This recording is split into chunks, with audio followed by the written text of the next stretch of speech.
She lost her husband, but held onto his car for over a decade. No one touched it, until the day Jason Statham showed up at her door and did something that left an entire neighborhood speechless. Stay with us until the end, because what he left in her driveway wasn't just a restored car. It was everything she thought she'd lost forever. The road curved just past the county line, where the trees leaned in like they'd heard secrets from passing trucks and never told a soul. Jason had driven that stretch before, once or twice, years back. But today, the air felt slower, thicker, the kind of day where things shift without warning. On the right, nestled between two cracked mailboxes and an overgrown lawn, sat a house with peeling white paint and a porch that had long since stopped being decorative. But it wasn't the house that made him slow down. It was the car. Half covered by a weather-stained tarp sitting beneath an oak that dropped its leaves like memories, was a car that didn't belong to this decade. The curves were unmistakable, even under dust and rust, a 1971 Plymouth Barracuda. The kind of car built when steel still had soul. Its tires were flat, its chrome dull, but something about the way it rested there felt unfinished. Jason pulled over, not quickly, not dramatically, just enough to get a better look. The front porch creaked behind him, but he didn't turn. He already knew someone was watching. People always watched when the world slowed down unexpectedly. His eyes stayed on the car. The details began to surface. The dent in the fender, the paint faded to the color of old bourbon, the dry rot at the edges of the tires, but none of it mattered. The car didn't ask for attention. It held it. A shadow moved near the door. A small figure standing straight despite the years folded into her frame. A widow. It didn't need saying. It was in the way she looked at the car, not him. Like it held the last voice she could still remember clearly. Jason stepped onto the lawn. Grass crunched under his boots. No wind, no birds, just the heavy stillness of stories waiting to be touched. He didn't ask. She didn't offer. But something passed between them, as clear as a handshake. It hadn't moved in years. It had belonged to her husband. And ever since the day they folded the flag and handed it to her, she hadn't turned the key. Jason didn't ask for a deal. He didn't negotiate. He reached into his coat, pulled out an envelope already prepared, one that matched the value of that car, not as junk, but as history. He handed it over with 2 fingers, and she didn't count it. She just nodded, once, then disappeared back inside. He stayed for a moment longer. His hand touched the hood, rough with grit, but still solid. Then he stepped back and made a call. 20 minutes later, the tow truck arrived. Quiet, respectful. The driver said nothing, just loaded the car like it was a soldier's coffin. As they pulled away, Jason followed behind in silence. The shop wasn't far. His garage, quiet, backlit by an amber bulb that always flickered when the night came too fast. The doors opened like a theater curtain, and the car rolled inside. The light hit it just right, and for a moment, it didn't look abandoned. It looked patient. Jason circled it once, then again, slower. His fingers traced the edge of the trunk, pausing at a scratch that had probably meant nothing when it happened, but now looked like a scar from something deeper. He popped the hood. Dust puffed out like breath. The engine sat there like a heart that hadn't been asked to beat in too long. He pulled off his jacket, laid it over the back of a chair, and began. Wrenches clicked. Oil crept beneath his nails. Bolts that hadn't turned in decades groaned with resistance. But he didn't stop. Jason didn't restore cars for money. He did it for the silence between the work, the kind that told stories without words. And this car wasn't just metal and rubber. It had witnessed something. He could feel it. The glove box creaked open with a sound like old knees on church pews. Inside, yellowed registration papers, a pair of driving gloves, and beneath them, a photograph, black and white. edges curled. 8 men, arms over shoulders, uniforms drenched in jungle sweat, smiles not wide, but real. One of them was holding a helmet in one hand, and with the other, he pointed to the car in the background. This car. Jason turned the photo over. One sentence, written in fading ink. Ash Company. The ones who made it back. He stared at the words for a long moment, then set the photo gently on the bench. No frame, no glass, just air and meaning. He went back to the car. The engine, the frame, the soul, piece by piece. Not fixing, restoring. Because some things aren't meant to be upgraded. They're meant to be remembered. That night, the lights in Jason's garage burned into the early hours, and the neighbors who passed by whispered that whatever he was working on, it wasn't just a car anymore. The morning arrived without asking permission. Pale light leaked through the window slats, casting long stripes across the Barracuda's frame. The dust that had once blanketed the hood now floated in the air, disturbed, unsettled, like memories coming back to life. Jason hadn't slept. There were nights where rest didn't matter, where silence and sweat and the rhythm of a turning wrench offered more healing than dreams ever could. This had been one of those nights. And the car. The car was starting to breathe again. He worked quietly. Every bolt unscrewed felt like opening a sealed chapter of someone else's life. Beneath the passenger seat, wedged deep between torn upholstery and time, he found a screwdriver worn to the handle. The initials MT were scratched into the plastic, not engraved. Scratched, like someone had done it in a hurry, afraid they'd be forgotten. He placed it on the workbench beside the photo. The men in the image seemed to look back at him now, not smiling, not posing, just watching, as if waiting for him to do this right. Jason turned back to the dashboard. The screws were rusted. He had to coax them loose like old injuries, slow and careful.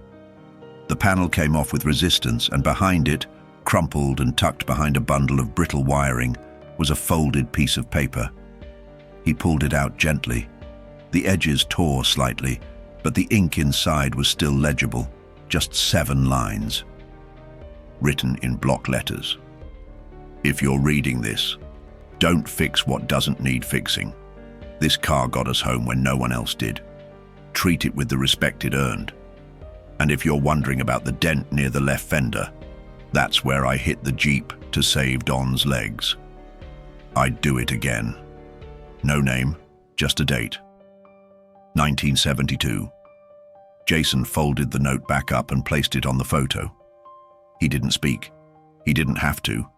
The garage had its own language now, of ghosts, grease, and gratitude. The restoration shifted after that, no longer just methodical, now reverent. Jason polished the trim by hand, rewired the dash with the precision of a surgeon. The leather interior was beyond repair, but he didn't replace it. He restored it, stitch by stitch, color matched to the exact fading of time. Every thread was chosen like it mattered, because it did.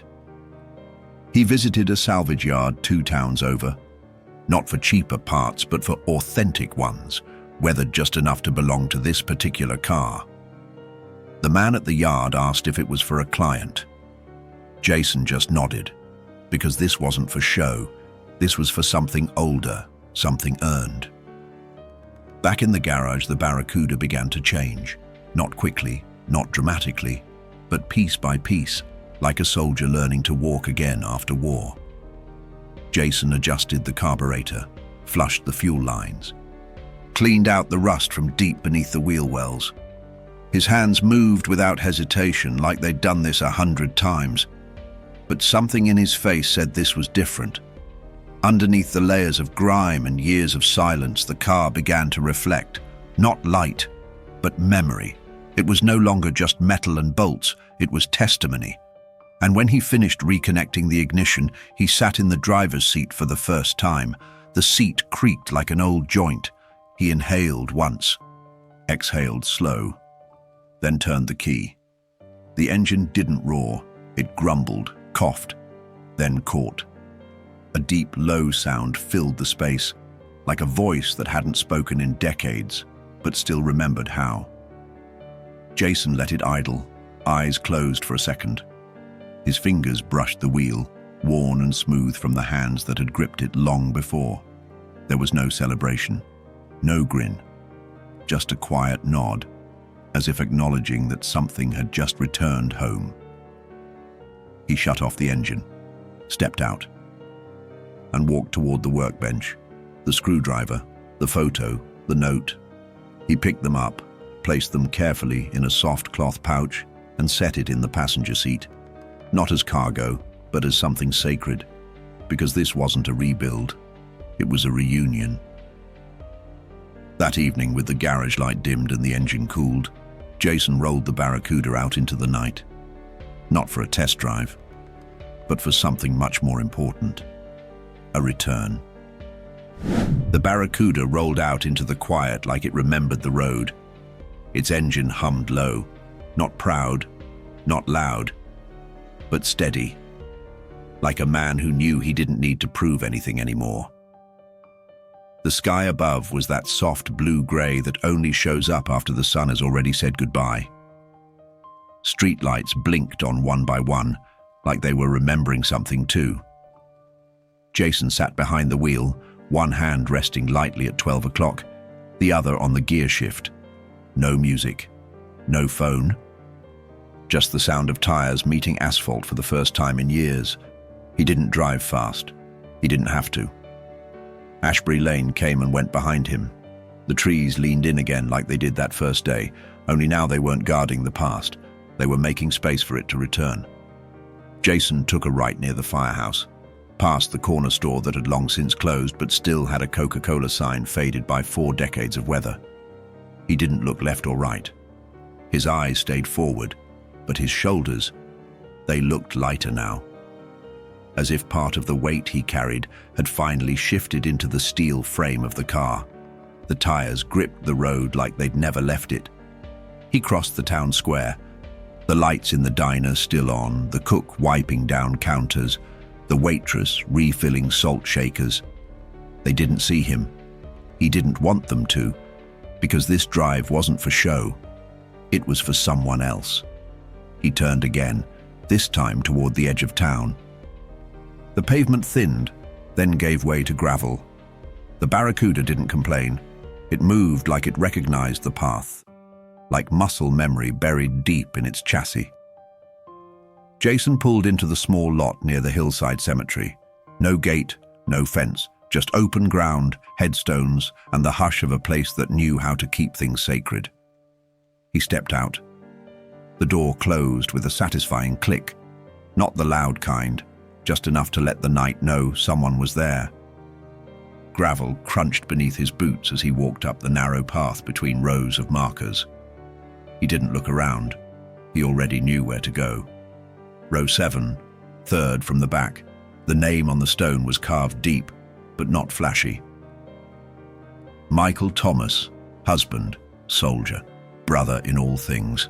1973, 2021, Ash Company, always forward. Jason stood there a long time. He didn't bow his head. He didn't take off his coat. He just stood like a sentry, still, deliberate. Then he pulled something from his coat pocket. The note. The photo. The pouch with the old screwdriver. He laid them gently at the base of the stone, just beneath the engraved flag. The wind shifted as he did, brushing through the trees like a whisper too soft to translate. He stepped back, hands in his pockets, eyes steady. He didn't speak. There was nothing left to say, because sometimes presence is the message. He stayed until the sky darkened into navy blue and the first stars blinked awake. Then he turned, walked back to the car, and slid behind the wheel again. The Barracuda came alive with a quiet breath. He didn't look back, but something behind him felt finished. The drive back into town was slower, not because the road changed, but because something inside the car had. It felt fuller now, warmer, like every restored part had remembered its purpose. Jason passed the same diner, same firehouse, same corner store, only now they didn't feel like relics. They felt like companions to the memory he'd just honored. And when he turned back onto Ashbury Lane, the street felt different. Not newer, not brighter, just more aware, like it knew a piece of itself was coming home. The porch light of the widow's house was still on, faint, flickering, but on. Jason parked at the curb, engine idling for a few seconds before he shut it off. He didn't knock, didn't call, didn't wait. He stepped out, eased the car into neutral, and guided it slowly up the driveway by hand. The Barracuda didn't resist. It moved like it understood. He parked it exactly where it had been that first day, beneath the same oak tree, beside the same crumbling flower bed, facing the house that once held its owner's laughter. Then he stepped back. The garage light flickered behind the curtain. A soft shuffle of footsteps passed across the front window, but no one came out. And that was okay, because this wasn't about being seen. It was about being understood. Jason reached into the front seat. On the dashboard, he placed a small folded envelope. Inside, a note written in his own hand. No explanation, no signature, just truth. Then he closed the door. The metal gave a gentle thump like the closing of a book, the kind you don't put back on a shelf but carry with you for years. He walked to the edge of the driveway. The night air was crisp now. The street silent, no headlights, no applause, just peace. And at exactly 5:34 a.m., as the sky began to turn the color of old denim, a widow opened her front door and saw her husband's car parked in the driveway, polished, restored, alive, but she hadn't heard anyone come. The morning light had a softness to it, the kind that only comes after something meaningful has passed through the night. The breeze carried no urgency, only the slow breath of a small town waking up. She stood barefoot at the edge of her porch, fingers tight around a faded robe, her eyes fixed on the driveway. The Barracuda was there, not dusty, not dead, but gleaming, alive and still. It hadn't been pushed there. It had returned. She took one step, then another, like someone unsure if the ground beneath them was still real. Her hand brushed the mirror as she passed by, as if checking for warmth. The chrome reflected her face, older than she remembered, but lit by something new. She reached the driver's side door, paused and pulled the handle. It opened easily. The interior wasn't just restored, it was respected. The leather bore its age proudly, no longer cracked but softened, preserved like a memory worth holding. And there, sitting on the dashboard, was an envelope, folded clean, no name on the outside, no seal. She slid into the seat slowly, her hands trembling more from emotion than time. She opened the envelope, and inside, in sharp, deliberate handwriting, was a single note. He never really left this car. Now, it never left him. J.S. She pressed the paper to her chest. There was nothing else to read, because nothing more was needed. She looked to the passenger seat. Resting there, gently propped up, was the photograph. The one her husband had carried, hidden away. Now preserved behind glass, the frame wrapped in black cloth like the flag they had given her the day he was laid to rest. She turned the key, not out of curiosity, but out of instinct. The engine responded. It wasn't loud. It was strong, familiar. And in that hum, she heard something she hadn't heard in years. Not words, not promises, but presence. She didn't drive it. She didn't need to. She just sat there, both hands on the wheel, as tears slipped silently past the corners of her eyes. The car wasn't a gift. It wasn't a favor. It was him, returned through hands that understood what silence means. Across the street, In the shade of a large tree, a figure stood quietly. No movement, no announcement. Jason watched for a few moments longer. His arms were crossed, boots planted firm in the gravel. Then, without a wave or nod, he turned and began walking down the road. He didn't take the truck. He didn't leave a card. He didn't look back, because men like him don't do it for the thanks. They do it to make sure no one is forgotten. By mid-morning, the neighborhood had taken notice. A few stepped out, coffee in hand, confused at first. Whispers moved faster than answers. Was that the same car? When did it come back? Who did it? No one really knew, but something about it made people pause, made them stand up a little straighter. Made them think about their fathers, their brothers, the man next door who still wore his service hat to the post office. And that night, when the porch lights flickered back on and the streets emptied again, the Barracuda remained in its place, silent, dignified, resting like a soldier at ease. Jason didn't return, but his presence stayed. Days passed, then weeks, and though the widow never drove the car, she never covered it again either. Instead, she'd sit beside it sometimes on a folding chair with a cup of tea in her hand, as if keeping it company.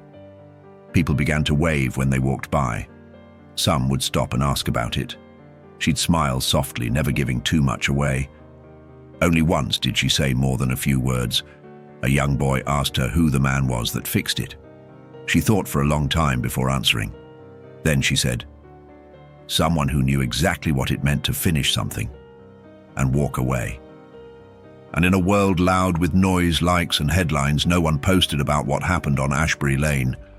But for those who saw it, who heard the engine hum again, who felt the shift in the air, it became the kind of story that stays with you long after the road ends.